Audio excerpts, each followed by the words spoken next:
माने असुरों शुंभ और निशुंभ से जुड़ी कथा के बारे में। इनका नाम आपने बचपन में कई बार सुना ही होगा। शुंभ और निशुंभ दो भाई थे। इन दोनों असुरों ने भगवान ब्रह्मा जी की कड़ी तपस्या करके उनसे वरदान प्राप्त किया था कि उन्हें ना ही कोई पुरुष मार सकता है और ना ही कोई पशु या पक्षी। लेकिन उन्होंने वरदान मांगते समय ये सोचा भी नहीं था कि एक महिला भी उनका वध कर सकती है। अमर रहने का ये वरदान पाकर इन राक्षसों ने संतों पर अत्याचार करना शुरू कर दिया। उनके हवन व पूजन को भंग करने लगे। इनका अत्याचार दिन प्रतिदिन बढ़ता ही चला गया और संतों के बाद इन असुरों ने देवलोक पर भी हमला किया और स्वर्ग लोक पर कब्जा कर लिया। इनसे त्रस्त होकर सभी देवता दुखद स्थिति में इधर उधर भटकने लगे। तभी उन्हें देवी की बात याद आई, जब उन्होंने कहा था कि जब जब देवताओं पर संकट आएंगे वो मदद करेंगी। सभी देवताओं ने एक साथ देवी को याद कर माता की स्तुति की।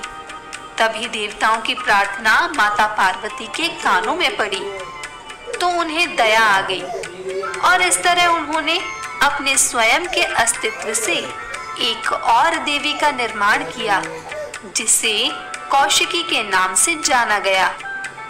देवी कौशिकी के उद्भव के बाद ही माता पार्वती काली हो गई और इस प्रकार देवी को काली का नाम भी दिया गया।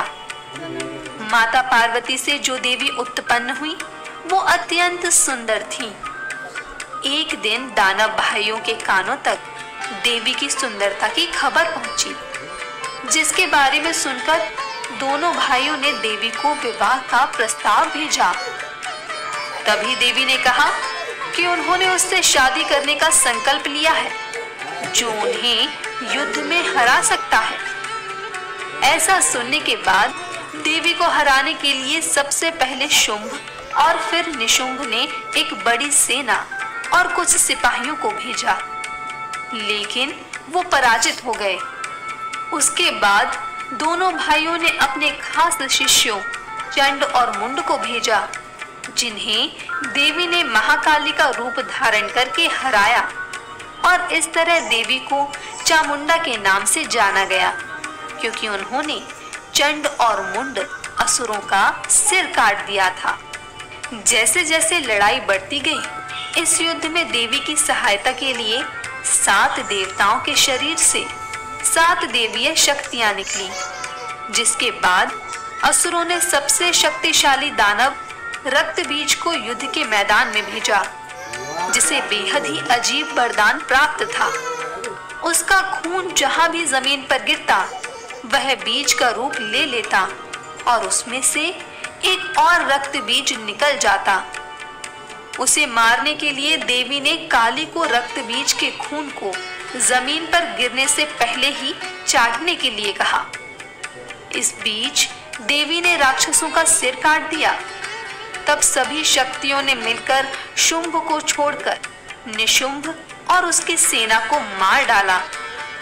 जब शुंभ को पता चला कि उनकी संख्या अधिक है, तो उसने देवी को ताना मारा कि वह अकेले उसे हरा नहीं सकती और ऐसा करने के लिए उन्हें 7 अन्य देवी देवताओं की सहायता की आवश्यकता थी।